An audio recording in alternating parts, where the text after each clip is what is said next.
Lá, cultos cristãos, o presidente é o Morales, né? Eu acho que é Evo Morales, alguma coisa assim. Me perdoem que eu agora dei um branco aqui, eu não consigo lembrar do nome. Mas a igreja na Bolívia, ela está com essa lei que é para fechar igrejas evangélicas. Se vocês pesquisarem, vocês vão ver que isso é verdade. É uma lei mesmo de restrição, de que é para proibir cultos evangélicos, a proclamação do evangelho, de você sair com a Bíblia na mão e você abordar pessoas, evangelizar. Não foi aprovado, mas é algo que a igreja tem que prestar atenção e a gente tem que orar, né? Orarmos juntos. Enfim, eu vi agora essa reportagem que saiu. Acho que vocês viram lá no Rio de Janeiro, de um rapaz que por acaso, provavelmente porque teve algum ataque epilético, enfim, ainda tudo está sendo apurado ainda, né?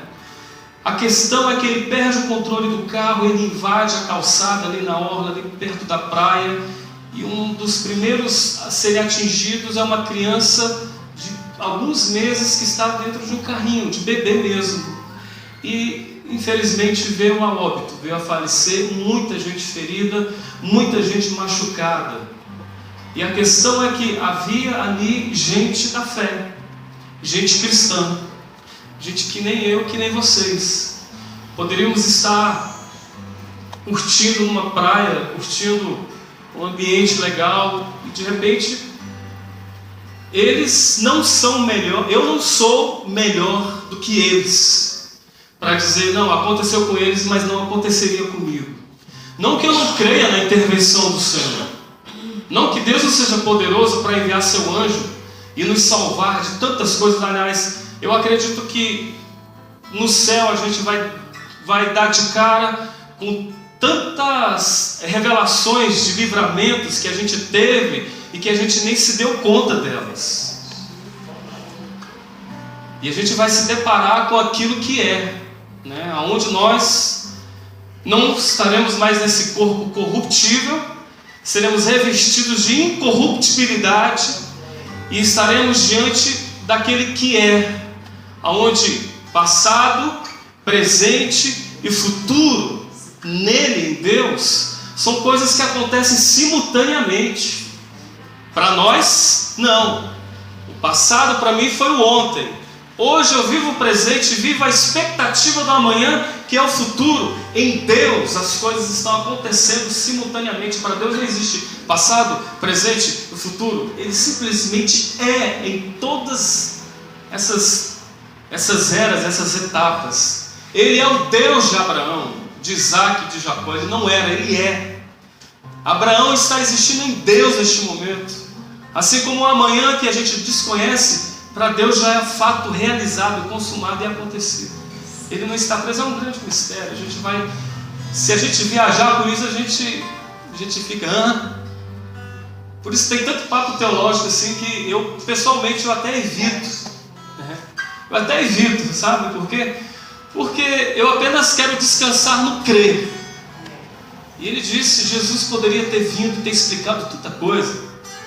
Aliás, eu me uno a todos aqueles que têm perguntas a fazer a Deus. Porque se tem um cara que tem perguntas para fazer a Deus, sou eu. Por que Deus isso? Porque eu, com certeza, eu me uno a todos aqueles que têm as suas inquietações, as suas dúvidas, as suas perguntas. Por que Deus? Mas a questão não é nem você se sentir aliviado pela resposta. É que mesmo que você não tenha resposta, você descansa, porque você crê no Deus que você serve. Ele está no controle de tudo. Então aconteceu o que aconteceu lá, o pessoal foi atingido. E o que acontece numa situação dessa? Sofrimento. Ora, ninguém quer sofrer. Mas a realidade existo, logo sofro. Quem dera se a gente passássemos pela existência incólumes, sem a gente experimentar todo tipo de sofrimento. Ora, até as mulheres sabem disso, que quando vão dar à luz, estão gerando vida. Isso não vem sem sofrimento, isso não vem sem dor. Existo, logo sofro. Eu posso estar falando em línguas estranhas, orando ao Senhor, mas se eu não prestar atenção, eu posso bater esse dedinho, mindinho do pé numa pedra. Quantos já bateram na esquina assim, de casa assim? Aí que você fala em línguas mesmo, né? Quando vem aquela pancada, aquela dor, aquele sofrimento. Sofrimento. Tudo vem a partir de sofrimento, mas sabe de uma coisa? Significa que você está vivo quando você sente dor. A minha angústia é saber que alguém está em algum tipo de sofrimento, mas está completamente anestesiado. Ótimo, é bênção quando alguém diz assim, está doendo. Porque se está doendo, ainda existe humanidade dentro dessa pessoa. Alguma coisa ainda pode ser resgatada, alguma coisa ainda pode ser salva. O difícil trabalhar é quando a mente se cauteriza e até aquilo que você sabe que não deveria ser feito, você não sente inquietação com aquilo. Mas mesmo assim, quando você sente inquietação, você fala, ufa Deus, ainda tem algo aqui, eu sei que eu não estou cauterizado. A igreja midiática, eu não vim para falar de outras igrejas, mas a igreja midiática tem um slogan, tem uma proposta que é, pare de sofrer. Quantos já ouviram isso? Pare de sofrer. É um dos slogans da igreja midiática, da igreja da mídia, que é, venha para cá para você acabar com o seu sofrimento.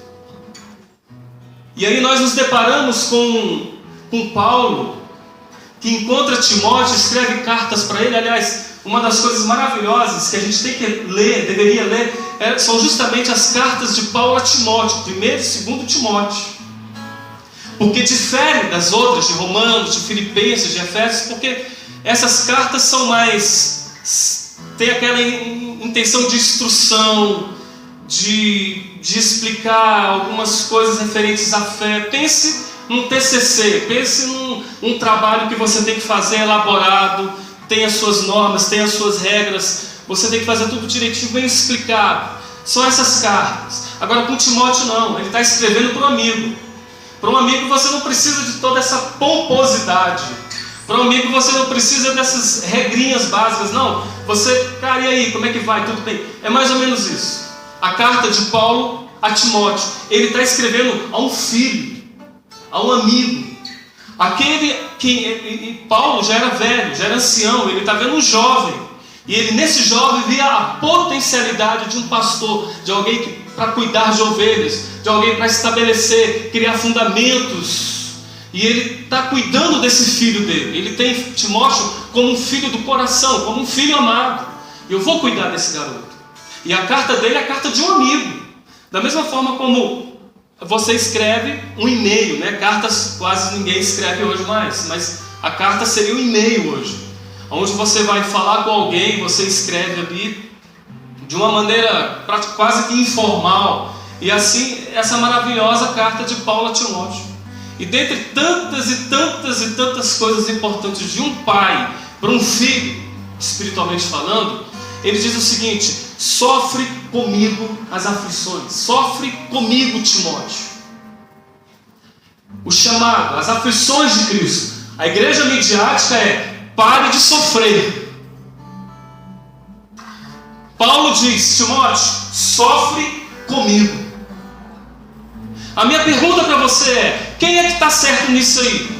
É a igreja que diz não sofra mais? Ou é Paulo na palavra que diz sofra dignamente pelo Evangelho? Sofra comigo, porque a gente está carregando a verdade e aquilo que tem o poder de transformar as coisas. Não que eu queira construir a teologia do sofrimento, que realmente a gente sofre, enfim, eu não quero defender absolutamente nada. Eu quero apenas dizer o seguinte: que na vida é impossível existir sem sofrimento. Para que vocês não saiam daqui achando que a vida lá fora vai ser um mar de rosa, um Disney World Gospel, da qual Deus agora vai ter que ser aquele que vai te livrar de todo tipo de sofrimento, todo tipo de angústia, todo tipo de aflição, você vai se frustrar.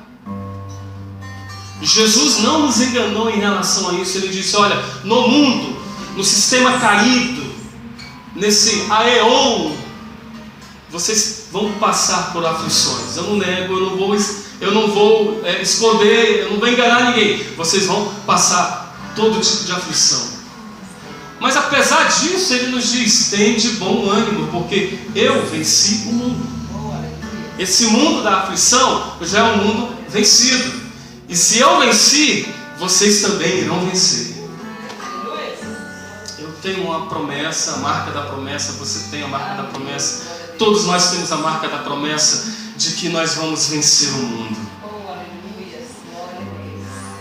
Então eu aprendo o seguinte, que eu tenho que sofrer com dignidade, visto que na vida sofrimento é inevitável. Se na vida o sofrimento é inevitável, então eu vou encarar o sofrimento com dignidade, porque ela vai se tornar suportável quando nós sabemos lidar com ela. Quando é uma coisa desconhecida, quando nós não sabemos lidar com ela, enquanto a gente não sabe qual a origem, de onde vem, a gente muitas vezes não sabe lidar com ela e a gente sofre. Mas quando nós temos ciência dela, quando nós sabemos de onde vem e para onde vai também, porque tudo na vida é um ciclo. Uma dor de dente é um ciclo. Uma coisa que dá sofrimento é dor de dente, dá vontade de você esmurrar a parede. E a gente vive, mas é um ciclo. Tem hora para iniciar, tem hora para acabar. E eu tenho que saber lidar com isso. E sabendo lidar com isso, eu posso dizer diante de Deus e diante dos homens: Deus, está doendo, mas eu posso continuar sendo eu mesmo. Porque nós vamos aprender que o desenvolvimento de qualquer cristão é aprender a recorrer a Cristo em qualquer situação. E a gente aprende isso mesmo, qualquer tipo de situação, qualquer tipo de problema, qualquer dilema, qualquer angústia, qualquer aflição, é Cristo. A gente corre para os braços dele. Um Deus presente, lançando sobre ele toda a vossa ansiedade, porque ele tem cuidado de nós. E esse ensino a gente absorve, a gente crê, a gente crendo, a gente pratica aquilo que a gente vai crendo. Mas muitas vezes o ensino em si não é suficiente. A gente encontra dentro da gente focos de resistência para que a gente não recorra a Cristo. Quando a luta vem, enfim, para tirar o nosso coração do alvo que é Jesus. Então nós nos deparamos com as dificuldades, com os sofrimentos, com os embates da vida. E isso vai fazer o seguinte, vai revelar os meus pontos fracos. É justamente isso que a gente não quer revelar para ninguém, os nossos pontos fracos. A gente sempre tem que vir para a gente contar os nossos testemunhos, as nossas bênçãos, e glória a Deus, que Deus te dê muitas e muitas bênçãos para você contar. Porém, se a gente se vicia nisso, a gente vai se viciar em alguém que só quer dizer: estou na bênção. Meu pastor pregou um tempo atrás isso: como é que você está? Está tudo bem? Eu estou bem. Mas na verdade você não está bem, você está mal. Mas por alguma razão você tem que dizer: eu estou bem. Mas as dificuldades, diante das doenças que se apresentam diante de nós, diante das perdas, diante de crises, diante de situações com a qual nós nos sentimos despreparados para lidar. Tantas vezes a gente se vê despreparado para lidar com uma situação que se apresenta e se configura diante de nós. A gente pergunta agora: e agora? Isso, de alguma maneira, vai fazer com que a gente esperneie, com que a gente grite, a gente balbucie, a gente duvide. Isso vai revelar em nós, muitas vezes, as nossas impotências. As dificuldades vão nos desmascarar, essa é a verdade. Você vai saber quem de fato você é diante de uma crise financeira, diante de uma crise conjugal, diante de uma crise ministerial, diante de uma crise espiritual. A quem você vai recorrer? As dificuldades vão revelar quem de fato você é. E eu tenho que cuidar do meu coração, daquele vigiar e orar, sabe? né? O próprio texto de Coríntios, que fala sobre a ceia, diz assim, que se nós nos julgássemos a nós mesmos, nós não seríamos julgados. Porém, quando nós somos julgados pelo Senhor, disciplinados pelo Senhor, isso acontece para nós não sermos condenados com o mundo. É uma análise pessoal, uma avaliação pessoal. O que está acontecendo com o meu coração? Quais são as minhas intenções, as minhas motivações? O que está acontecendo? É uma avaliação sua, pessoal. E muitas vezes você se encontra diante disso. As minhas dificuldades estão revelando os meus pontos fracos. E todos nós temos pontos fracos. Ninguém aqui tem todos os dons do Espírito Santo. Ninguém aqui que esteja aqui tem áreas na sua vida que não precisem mais de resolução, de soluções. Pelo contrário, aqui e ali você encontra focos dentro de você de resistências. E você fala, preciso tratar com esse eu que está em mim e da qual ele está me subjugando. E eu preciso, no nome de Jesus, encontrar um meio de tratar esse eu que está aqui, esse foco de resistência. Só que essas fraquezas em nosso caráter, tudo isso que acontece, enfim, a finalidade dos nossos problemas, eles nos dão ciência de fatos que talvez a gente desconhece, mas que Deus conhece há muito tempo. A nossa irritabilidade, a nossa impaciência, o nosso ressentimento. Aí você encontra isso dentro de você. E sabe de uma coisa? Apesar disso, Deus não despreza a nossa alma. Os animais no Velho Testamento, quando eles eram sacrificados ao Senhor, muitos deles, alguns deles em alguns sacrifícios, o bichinho era aberto. As vísceras eram expostas para fora. Mas as vísceras tinham que ser queimadas diante do Senhor. Ora, que imagem impressionante, bonita e profunda de um trabalhar de Deus em nós. O sacrifício que sou eu, essa visitação de Deus vaza-me interiormente também. Ele entra nas minhas vísceras, ele entra no nosso ser, na profundidade do nosso coração, e ele também trabalha. E ele vai arrancando essa irritabilidade, essa chatice que nós temos. Porque quem dera se todos os crentes fossem gente boa de Deus. Não, tem crente chato a beça, tem crente mal-humorado a beça, tem crente fofoqueiro a beça entre nós, tem crente que é divisionista a beça entre nós.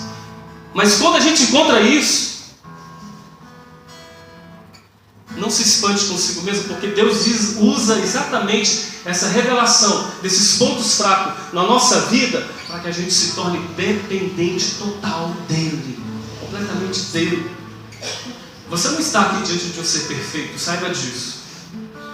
Não sou perfeito, tenho as minhas imperfeições, porém todas elas eu falo diante do meu Pai. Deus, eu não sei como tu vai tratar comigo, eu não sei como é que tu vai fazer, mas o que está no meu coração não deixa oculto a ti, porque eu estou revelando ao Senhor. Ele não é um homem, ele não é um juiz qualquer, não. É o Senhor da vida. Antes caia eu nas mãos do Senhor do que nas mãos dos homens. Diante dele, essas vísceras então podem se abrir nessa metáfora, né, do Velho Testamento. Eu quero convidar você também a ser assim, descomplicado, ser gente do Evangelho, ser gente da Boa Nova, ser gente da paz. E as pessoas verem você e você ser esse ser de Cristo, onde a tua existência já vai ser esse sal que dá sabor, que dá gosto, que dá sentido, que dá prazer para a existência dos outros. Tem crente que não quer ir para a casa de um parente. Você foi convidado, mas você é crente, mas lá vai ter a música do mundo. Aí eu não vou. Porque tem música do mundo, você se torna você perde a oportunidade de ser sal diante daquele povo ali. A tua presença simples, sem implicação, descomplicada, sem imposição. Fala, nossa, ele é crente, mas ele está aqui, que coisa boa. Com Jesus foi assim, ele não tinha problema em andar em cemitério, que era uma região profana para a religião vigente. Judeu não andava em cemitério, era um local profano. Judeu não tocava em leproso, podia ficar leproso também. Com Jesus ele nos ensinou o seguinte: quando você tocar no doente, você não vai ficar doente. O doente é que vai ser curado pelo teu toque. E a gente viver isso. Então ele revela tudo isso dentro de nós. Usa esse bisturi, desses contratempos, para revelar essa fraqueza, para que todos nós sejamos dependentes dele. E a razão é simples: Deus não nos trata como escravos, Deus nos trata como filhos, e essa deve ser a nossa mentalidade. Então, quando você vai cuidar, você vai disciplinar seu filho, você vai tratar um filho seu, você não pega uma faca e corta o dedo dele. Quando você pega um filho, para tratá-lo, você não tira a vida dele. Deus também não faz isso. Eu vou tratar meu filho. Bom, dias atrás eu tive que ir na casa de uma irmã desesperada, ligou para mim: por favor, me acuda, porque veio uma profetisa aqui em casa que disse que se meu marido não se converter, Deus vai levar minha filha, porque ele tem que se converter, que se ele se converter, Deus não vai levar. E eu, meu Deus, que mentalidade mais idiota é essa, que não tem nada a ver com o Espírito de Cristo.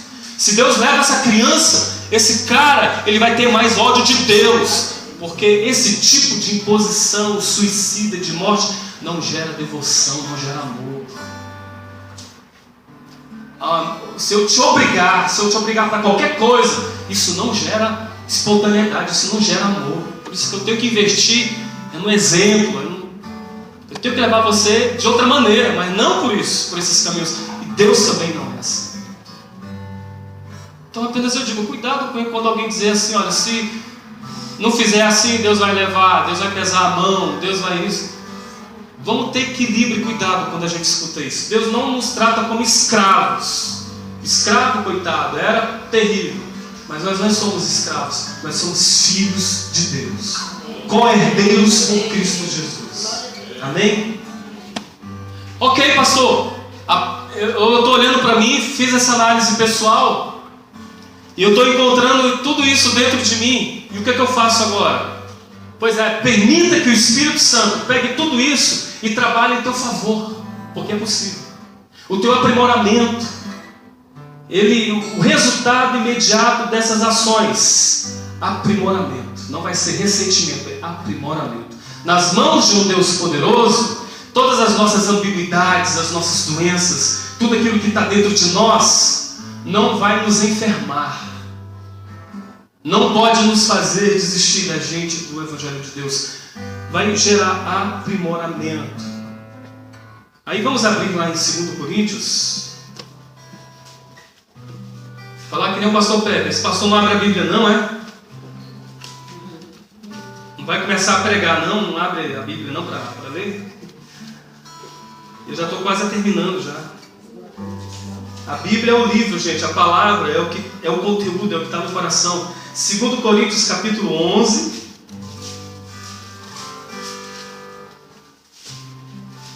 versículo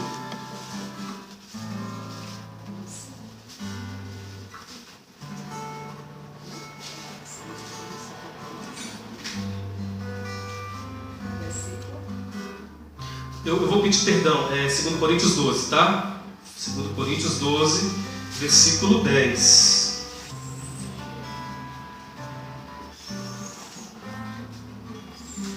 2 Coríntios, capítulo 12, versículo 10, amém? Ali, ó.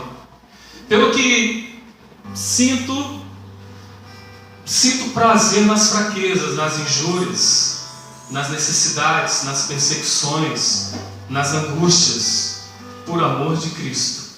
Porque quando sou fraco, então é que sou forte. Pelo que sinto prazer nas fraquezas. Cara, Paulo está certo nisso? É isso que a gente ouviu mesmo? Eu sinto prazer nas fraquezas, nas injúrias, nas necessidades. A gente acha que deveria ir blasfemar, não. Nas perseguições, nas angústias, todo tipo de angústia, por amor de Cristo, porque quando eu sou fraco, então é que eu sou forte. Dá para a gente escrever um livro só com esse versículo aí. Aprimoramento diante das necessidades, diante de lutas. O que é aprimoramento? Que é esse consistir em tornar-se melhor. Aprimoramento em que eu fique perfeito, esmero, há um esmero de Deus, fique apurado, um trabalhar de Deus. Então, durante as nossas provações e durante as provações do apóstolo Paulo, a mente de Paulo estava voltada para o Senhor. Isto é, por amor de Cristo, eu vou sentir prazer. Isto é, porque eu posso pegar todo esse bojo, eu posso pegar todas essas circunstâncias, essas lutas, por amor de Cristo, eu posso me aprimorar através dela e não me entregar a ela. E qual é o aspecto do caráter de Cristo que será formado em mim a partir de agora? Qual o aspecto do caráter de Jesus, de Deus, eu vou permitir que seja trabalhado em mim a partir de agora? E você sabe qual é. Eu não preciso nem dizer assim, Deus me revela o nome, o CPF de alguém, para eu dizer, olha, você, é tal, etc. Você mesmo sabe daquilo que precisa ser tratado no seu coração. Que parcela de amor, que parcela de compreensão, não que Deus não revele, Deus revela, amém? Uma vez lá na tendinha, né, alguém perguntou assim, estava sentado lá, uma moça, e perguntou, lá na sua igreja tem revelação? Eu parei assim, eu falei, revelação? Olha, é o que mais tem, é revelação lá na igreja. Amém, então eu vou visitar lá. Aí eu fui para a palavra, eu falei, olha, Deus usa alguém com um dom específico de dizer, olha, você está passando por isso, não é verdade? Deus está revelando que você passa por essa situação. Amém? Deus faz isso? Amém, Ele faz. Claro que faz. Existem pessoas com esse dom. Como também existe essa revelação da palavra, que é essa clarificação do Espírito Santo para o meu espírito. Que enquanto você ouve a palavra, vão vendo tantas clarificações, tantos significados, tantas respostas, resoluções interiores, que isso é uma revelação que só Deus pode fazer. Então, que parcela do amor, da compreensão, paciência você vai carregar no seu espírito a partir de agora? Ele está revelando isso para você. Ele nunca vai expor as nossas falhas com o fim de nos envergonhar, mas o seu propósito é nos dizer: nunca fiz você para viver independente de minha presença. Deus nunca fez a mim, Deus nunca fez você para a gente viver independente da presença dele. Jamais. Ele não nos lança fora, jamais também. Por isso que a gente vai poder tomar, né, o cálice, comer o pão com alegria, com verdade. Sempre que o Senhor revela as nossas debilidades, Ele o faz para nos trazer de volta à rocha, a Ele próprio, para que possamos edificar a nossa casa eterna sobre Ele, que é o fundamento certo. Amém, queridos? Vocês estão compreendendo? Amém. Espírito Santo está falando. Porque a minha voz é essa, mas há uma outra voz aí, que é a voz do Espírito Santo. A tendência nossa, natural, é: Senhor, eu não quero sofrer. Ah, quem dera se eu pudesse livrar, por exemplo. Isso é natural de cada um de nós que temos família. Ah, se eu pudesse privar os meus filhos de todo tipo de sofrimento.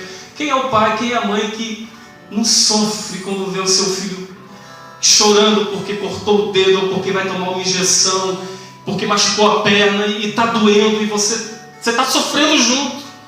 Quem dera se você pudesse privá-los de todo tipo de sofrimento. E conosco também.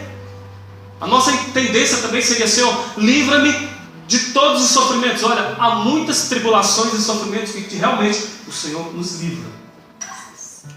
Porém, não ouvimos muitas vezes Deus dizer: não quero livrar você dessa situação.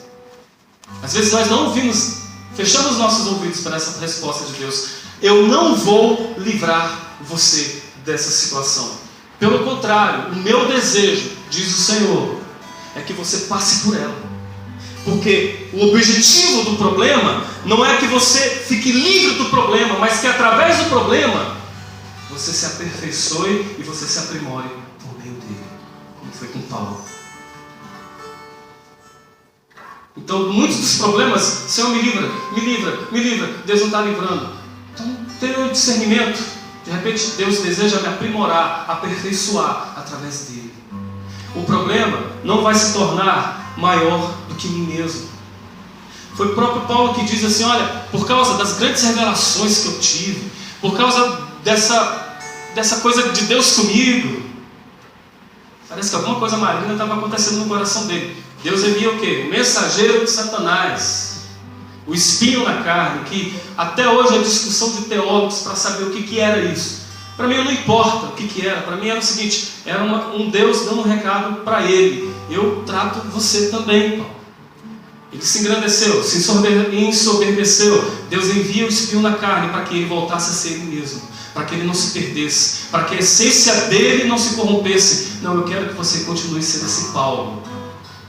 Deus vai mandar muitos espinhos da carne para muita gente, se necessário for. E quando vier, não repreenda, não diga: Senhor, livra-me disso. Não, é Deus, eu posso através disso ser aperfeiçoado. Esse mensageiro aí só tem o nome de Satanás, mas quem enviou foi o Senhor, para que eu não me perca. O intuito de Deus é que ao vivê-la, eu não me mediocrize, mas que eu possa ser semelhante a Jesus. Amém? Porque o mau uso da vida impede da gente compartilhar aquilo que Deus já engravidou no nosso coração. O mau uso da vida, o uso indevido da vida, impede da gente compartilhar com os outros aquilo que Deus já gestou, já engravidou no nosso coração. Muitas vezes a gente desperdiça essa vida, tornando ela inútil. Não há, eu escrevi umas coisas aqui, não há sofrimento capaz de nos parar se sofrermos como bom soldado de Cristo. Dor não é a ausência do amor de Deus, mas de que você está vivo e que você é maior do que ela. Dor não é a ausência do amor de Deus, mas de que você está vivo, porque você sente ela. E se você está sentindo, foi como eu disse lá no início, você é capaz de vencê-la e de superá-la para a glória de Deus. E sofrimento algum deve me afastar da possibilidade de amar. Amém? Você pode repetir isso comigo, que eu acho isso muito forte. O sofrimento não deve me afastar da possibilidade de amar. Aleluia. Confiança em Deus não é baseada naquilo que Ele tem feito por mim, mas é aquilo que Ele tem feito em mim. A confiança em Deus não está baseada naquilo que Deus faz por mim, e Ele pode fazer sim grandes coisas, mas não é simplesmente aquilo que Deus faz por mim, mas é aquilo que Ele tem formatado dentro de mim. Vocês recebem essa palavra em nome de Jesus? Então vamos cear diante do Senhor. Vamos comer de Deus, comer Deus, se alimentar da eternidade para a glória do nome dEle. Amém? Vamos ficar em pé em nome de Jesus. Aleluia.